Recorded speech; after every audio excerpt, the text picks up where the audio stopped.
PCB के court में ball पहुंच चुकी है और पीसीबी डिसाइड करेगा 15 फरवरी को इंडिया के साथ मैच खेलना है या नहीं खेलना। बांग्लादेश क्रिकेट बोर्ड को किस तरह से कंपनसेट किया जाएगा। सब नेशन को यूनाइट करती है वो क्रिकेट है। पाकिस्तान इंडिया का जो मैच है उसका जो पूल है वो $500+ मिलियन है एक मैच का। पाकिस्तान ने उनको ये बाइकआउट करके ये भी बावर करवाया है आपके ही सारे स्पॉन्सर हैं तो आप अकेले खेल के या किसी और टीम से खेल के क्यों नहीं वो पैसा कमा रहे। तीसरी बड़ी आई बॉल वाली कंट्री को आपने साइडलाइन कर दिया। पहले यही मीडिया कहता रहा कि पाकिस्तान की हिम्मत है तो बाइकआउट करके दिखाए, जब बाइकआउट कर दिया तो अब छापा पड़ गया।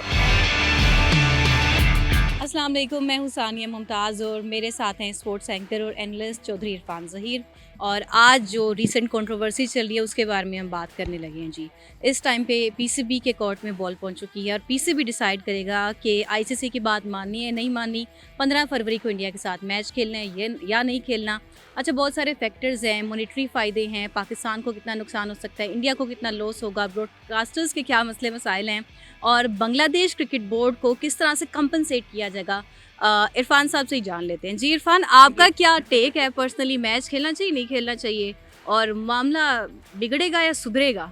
देखिए, सबसे पहले तो ये है कि मैच होना चाहिए क्योंकि सब कुछ जो आप सब नेशन को यूनाइट करती है वो क्रिकेट है।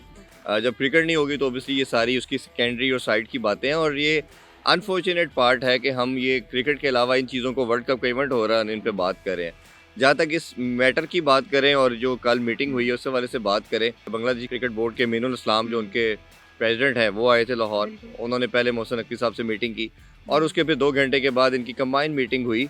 इमरान ख्वाजा जो हैं डिप्टी चेयर हैं जो आईसीसी के, उनके साथ मीटिंग हुई।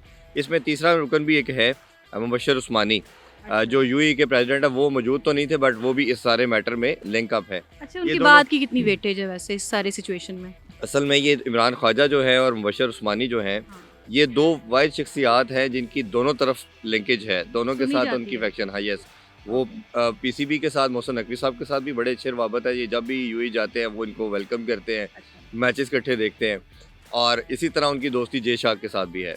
तो ये इस लिहाज से ऐसे 2 बंदों को चूज़ किया गया कि जो एमिकेबली इस मसले को सॉर्ट आउट करें। बाकी इसमें होगा क्या, जो मेरे सोर्सेज के मुताबिक पीसीबी का स्टांस था कि आप बीसीसी बांग्लादेश क्रिकेट बोर्ड के साथ ज्यादती की गई है और आपने जो प्रेसिडेंट पाकिस्तान के लिए और इंडिया के लिए सेट किया था, डिस्पाइट ऑफ इट आपने उनको बाहर कर दिया और आपने स्कॉटलैंड को एक लम्हा नहीं लगाया और उनको इन कर दिया वर्ल्ड कप में। अब मेरे सोर्सेज के मुताबिक ये बात की जा रही है कि बीसीबी को मॉनेटरी वैल्यूज़ की जो बात करते हैं वो कंपनसेट किया जाएगा और उनको कहीं ना कहीं जो वर्ल्ड कप का लॉस था, फाइनेंशियल लॉस था, वो कवर किया जाएगा। प्लस उनकी आवाम को, उनके लोगों को और उनको खुश करने के लिए बहुत जल्द जब नया आप देखेंगे लेआउट आएगा वर्ल्ड कप का नेक्स्ट होस्टिंग का, तो होस्टिंग का कोई इवेंट भी उनको जरूर दिया जाएगा। वो चैंपियन राइट्स में भी कोई शेयर वगैरह मिलेगा या नहीं? देखिए, वो तो जो वर्ल्ड कप में उनकी एक सर्टेन अमाउंट थी जो उन्होंने पार्टिसिपेट करके मिलना था, जब वो अब ऑब्वियसली पार्टिसिपेट नहीं किया बट वो फाइनेंशियल लॉस जो है वो भी उनके बोर्ड को दिया जाएगा। ये सोर्सेज बता रहे हैं कि यहाँ से एक और बात कि जो प्रॉफिट मार्जिन है या शेयर्स होते हैं, इंडिया पाकिस्तान के मैच पे हमेशा स्टेक बहुत ज़्यादा हाई होता है और मैक्सिमम जो केक का बिगर स्लाइस है वो इंडिया को मिल जाता है। तो इस बारे में भी आपको लगता है पीसीबी बात कर रहा होगा कि हमारा प्रॉफिट मार्जिन और मॉनेटरी फ़ायदा बढ़ना चाहिए? बिल्कुल, मैं इसी तरफ आ रहा था जो आपने अब क्वेश्चन किया। ओवरऑल देखा जाए तो जो $600 मिलियन वैसे होता है जो एनुअल पूल होता है आईसीसी का, उसमें से जो शेयर है 35% वो भारत लेता है और 5.75 पाकिस्तान को मिलता है, जो कि समहाउ $35 मिलियन बनता है। अब जो वर्ल्ड कप की बात करते हैं और वर्ल्ड कप के कॉन्टेक्स्ट में पाकिस्तान इंडिया का जो मैच है, अगर आप इसका देखते हैं तो इसका जो पूल है वो $500+ मिलियन है एक मैच का। अगर आप वैसे किसी और टीम के 2 टीमें मैच खेलती हैं तो उसका जो रेवेन्यू शेयरिंग है वो $10 to $15 मिलियन है। अब पाकिस्तान का डिस्क्रिमिनेशन क्यों? मैं अब उसकी तरफ बताता हूँ। अब पाकिस्तान को इसमें से शेयर जो है वो $25 से $30 मिलियन मिलेगा, जो भारत को है वो $235 मिलियन मिलेगा। That's a huge difference. अब वो डिस्क्रिमिनेशन के लिए तो पाकिस्तान कह रहा है कि ये ज्यादती है, अनजस्टिस है, अब्यूज ऑफ पावर है। अब भारत का मानना ये है कि हम बड़े कंट्री हैं, जो सारा स्पॉन्सर है, जो ब्रॉडकास्टर भी है वो हमारे हैं, इसलिए हम ज़्यादा लेंगे। पाकिस्तान ने उनको ये बाइकआउट करके ये भी बावर करवाया है कि अगर आप ही बड़े हैं और आपके ही सारे स्पॉन्सर हैं तो आप अकेले खेल के या किसी और टीम से खेल के क्यों नहीं वो पैसा कमा रहे। हम भी आपके साथ बराबर के शरीक है, आप हमारे साथ खेलते हैं। इवन जो इंडियन एनालिस्ट हैं वो भी ये बात कह रहे हैं, सॉरी टू इंटरप्ट यू, वो ये कह रहे हैं कि बांग्लादेश को निकालना गलत फैसला है। मतलब इंडियन एनालिस्ट भी कह रहे हैं और जो वहाँ के करता धरते हैं, अगर वो इस चीज़ को कंडेम कर रहे हैं तो आईसीसी को भी अक्ल आ जानी चाहिए। ये हर बंदा कहेगा। देखें ना, आपकी सिर्फ 8, 9 या 10 प्लेइंग टेस्ट नेशन हैं, आप उसमें से एक बोर्ड जिसकी 2 मिलियन पॉपुलेशन है, आप उसको साइड लाइन कर रहे हैं, तो इसका मतलब ये है कि आप तो गेम की स्पिरिट को खराब कर रहे हैं। और ये वर्ल्ड कप का मतलब क्या है कि दुनिया की तमाम टीमें जो इसको खेल को खेलती हैं वो आगे बड़ी खेलें। टेस्ट क्रिकेटिंग नेशन और टेस्ट नेशन को एसोसिएट मेंबर भी नहीं, टेस्ट प्लेइंग नेशन है जिसको आप बाहर कर रहे हैं, जिसकी population in terms of eye ball तीसरे नंबर पे है, यानी कि पाकिस्तान इंडिया पहले नंबर पे, दूसरे नंबर पे पाकिस्तान है, तीसरे नंबर पे बांग्लादेश है। तो तीसरी बड़ी आई बॉल वाली कंट्री को आपने साइडलाइन कर दिया।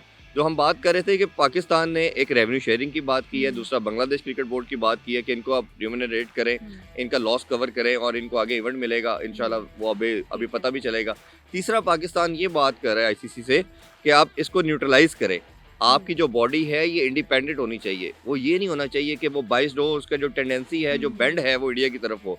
आप अब्यूज ऑफ पावर कर रहे हैं और आप टोटल उनकी डिक्टेशन पे चल रहे हैं। तो पीसीबी का ये मानना है कि आपने जो बांग्लादेश के साथ किया है, ये आगे हमारे साथ भी पहले करते रहे हैं, ये खत्म होना चाहिए। जो भी डिसीजन हो वो इक्वालिटी की बेस के ऊपर हो। अच्छा, ये तो खत्म कैसे होगा? जय शाह की इम्पीचमेंट करा के, उनको हटा के, क्योंकि सबसे ज्यादा बाइसिज्म तो वही दिखा रहे हैं, क्योंकि इंडिया नहीं खेलेगा, इंडिया अपनी मर्जी के वेन्यू पे खेल लेता है, चैंपियंस ट्रॉफी भी खेल लेता है, पाकिस्तान भी नहीं आता। उसके बाद वो मुस्तफिजुर रहमान को भी टेररिज्म के थ्रेट्स की वजह से निकाल भी देता है, और हर तरह से जब उनकी सुनी जाती है तो लगता है सबसे ज़्यादा जो बाइसनेस क्रिएट करने वाले लोग हैं इस टाइम पे, जो दो मेन कैरेक्टर्स हैं, एक जय शाह है, एक अमित शाह है। आप मान रहे हैं बात? देखिए ओबियसली जय शाह तो है, जब 2023 की एशिया कप हुआ था तो वो एशिया क्रिकेट काउंसिल के प्रेसिडेंट थे, उन्होंने ही हाइब्रिड मॉडल किया पहली दफ़ा। हमें मुझे लगता है कि नजम सेठी साहब का वो माना गलत डिसीजन था। फिर लास्ट ईयर जब चैंपियन ट्रॉफी हुई तो वो आईसीसी का चेयरमैन बन चुका था, अभी भी वो आईसीसी के चेयरमैन है और ये तमाम चीज़ें जय शाह ही कर रहे हैं। मेरे सोर्सेज के मुताबिक ये डिस्कशन में बात नहीं आ रही और ये करनी चाहिए थी आपको कि एक फर्द वाहिद पूरी गेम और उसकी स्पिरिट को डेंट कर रहा है। और जब भी एशिया कप के अंदर आपको शेक हैंड का मसला नजर आता है, वो प्लेन के साइन बनते हैं, उनका कैप्टन प्लेटी का स्पीच देता है, तो कहीं पे भी आपने देखा कि आईसीसी ने आके एक्शन नहीं लिया और आईसीसी एक वही इसी तरह एक साइलेंट बॉडी के तौर पे देखता रहा। और जो कुछ पेनलाइज भी किया गया तो इक्वल किया गया, ये हो नहीं सकता था। उनका एक्ट और हमारे प्लेयर के एक्ट में बहुत फर्क था, और एक एक्ट स्टार्ट हो रहा है, एक उसके रिएक्शन में आ रहा है, ये भी फर्क होता है। Exactly. तो वो तो बाइजनेस है, बट अभी मेरा ख्याल है अभी जो मीटिंग कल हुई है उसमें ये जिक्र नहीं किया गया। इंडिया के लिए रूल बुक जो है हमेशा इंडिया के लिए हम देख रहे हैं कि फ्लिप होती हुई दिखाई दे रही है, और चीज़ें बेहतर करने के लिए ज़रूरी है कि जिस तरह से आप कह रहे हैं कि पावर को न्यूट्रलाइज करने की ज़रूरत है। लेकिन अब फ्यूचर आप क्या देख रहे हैं? अगर 15 को मैच हो जाता है, अगर मुतालबात मान लिए जाते हैं, वज़ीर-ए-आज़म पाकिस्तान मान लेते हैं चेयरमैन पीसीबी के बाद, तो will there be any handshake और नो हैंडशेक? क्या फिर से वो ट्रॉफी वाली कंट्रोवर्सी होगी जो भी रीसेंट पास में एशिया कप में हुई है?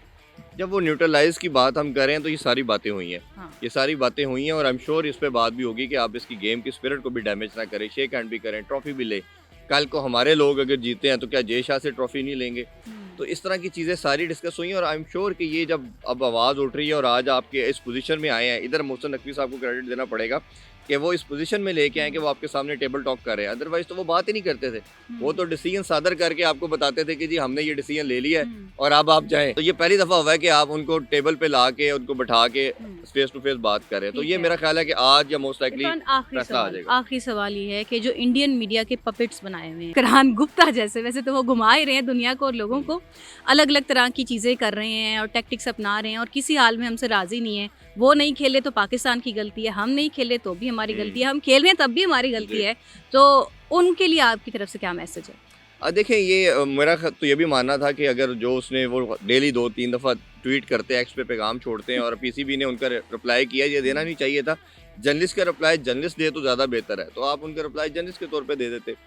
आप अदारे का जवाब दें, अदारे का जवाब देता तो ज़्यादा बेहतर लगता है।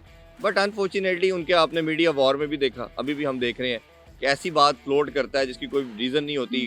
पहले यही मीडिया कहता रहा कि पाकिस्तान की हिम्मत है तो बाइकआउट करके दिखाए, जब बाइकआउट कर दिया तो अब स्यापा पड़ गया कि जी अब आप खेलें, ये क्यों कर दिया, इनको पेनलाइज कर दें, इन पे पेनल्टी लगा दें, इनको ये कर दें। तो ये हिम्मत कैसे हुई?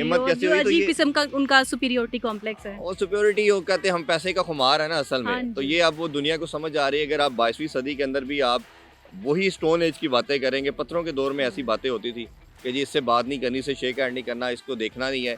ये आजकल के दौर में जब मोरालिटी एथिक्स बहुत ऊपर चले गए हैं और हर दीन इसके ऊपर बात करता है, तो ये अनफॉर्चुनेट है। बट ये मुझे लगता है ये जहाँ पाकिस्तान को साइडलाइन करने की कोशिश हमेशा कर रहे थे, अब खुद होते जा रहे हैं, दुनिया के आगे एक्सपोज होते जा रहे हैं। तो ये मेरा ख्याल है कि आजकल में जब इंशाल्लाह डिसीजन आता है और अब we know and we want कि ये अच्छा डिसीजन आए, विन विन सिचुएशन सबके लिए हो, और गेम है जो स्पिरिट है वो डेंट ना हो, वो फ्लरिश करनी चाहिए। Obviously yes, spirit of the game should not be destroyed, और हमारा भी यही वर्डिक्ट है कि मैच होना चाहिए और न्यूट्रल वेन्यू पर होना चाहिए और मुतालबात मान लिए जाने चाहिए, जो कि सर्टन और सच्ची बात है।